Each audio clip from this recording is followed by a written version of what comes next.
हाँ जी बच्चा, हमारे पास सेकंड क्वेश्चन है कि give suitable illustration to show that relative lowering vapour pressure is colligative property, कि जो रिलेटिव लोअरिंग वेपर प्रेशर है वो आपके पास कॉलिगेटिव प्रॉपर्टी। तो कहते हैं बच्चा कि मैंने नॉन वोलाटाइल सोल्यूट, बच्चे नॉन वोलाटाइल सोल्यूट वो होता है जिसका वेपर प्रेशर इजिली नहीं बनता बच्चा। तो कहते हैं मैंने non volatile solute added to solvent, जब सॉल्वेंट में डालोगे तो वेपर प्रेशर ऑफ सोल्यूशन क्या हो जाता है बच्चे, lower than that of a pure solvent. कि जब हम सोल्यूशन में बच्चे, अगर सॉल्यूशन में वाटर है उसमें हम अगर कोई नॉन वोलाटाइल सोल्यूट डालेंगे तो सॉल्यूशन का वेपर प्रेशर क्या हो जाता है बच्चा, कम, किसके कंपैरिजन में, प्योर सॉल्वेंट के।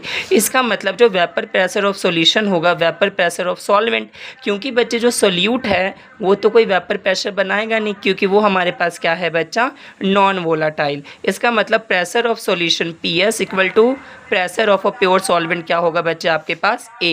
अगर कहते मान लो if X is mole fraction of a solvent, कि मान लो कि X है आपके पास मोल फ्रैक्शन ऑफ सॉल्वेंट, बच्चे A का मतलब होता है सॉल्वेंट और X का मतलब है मोल फ्रैक्शन। अगर X से मोल फ्रैक्शन ऑफ सॉल्वेंट है तो राउट्स लॉ क्या कहता है कि जो PA होगा बच्चे equal to P not A into XA। अच्छा, PA चाहे वेपर प्रेशर ऑफ सॉल्वेंट या vapour pressure of solution PS, दोनों का मतलब क्या है बच्चा, same, which equal to P not A into XA। अब हमें पता है जो बाइनरी सॉल्यूशन होता है बच्चा वो दो कंपोनेंट से मिलके बनता है, XA plus XB equal to 1। इसे इक्वेशन नंबर मान लो 2। अब अगर मैं यहाँ से XA की वैल्यू निकालूँ तो वो क्या निकलेगी, 1 माइनस XB।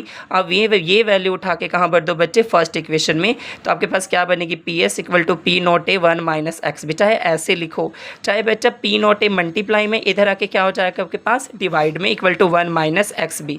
अब बच्चे माइनस का है, इधर आएगा तो प्लस का, और ये प्लस का है उधर जाएगा तो बच्चे क्या हो जाएगा, माइनस का। हाँ जी बच्चा, अब दोनों का एलसीएम लो तो P not A minus PA upon P not A बन जाएगा, यानी कि XB which equal to P not A minus PA। अच्छा, इसका क्या मतलब है, जो P not A minus PS है या जो P not A equal to PA है वो लोअरिंग इन वेपर प्रेशर, और इस पूरे टर्म को P not A minus PS upon P not A को हम कहते हैं relative lowering vapour pressure. But हमारा क्वेश्चन तो ये था कि शो करो रिलेटिव लोअरिंग कौन सी प्रॉपर्टी है बच्चा, कॉलिगेटिव प्रॉपर्टी।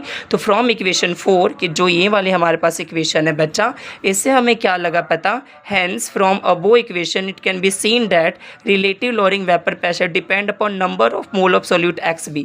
ये जो रिलेटिव लोअरिंग वेपर प्रेशर है डिपेंड कर रहा है XB पे बच्चा, number of moles of solute पे, hence it is colligative property. अच्छा बच्चा, मान लो अगर एग्जाम में आपको ये क्वेश्चन आ जाए कि show that relative lowering is equal to mole fraction of solute, तो भी बच्चा आप इसका सेम आंसर लिखोगे, same as a second answer. Thank you.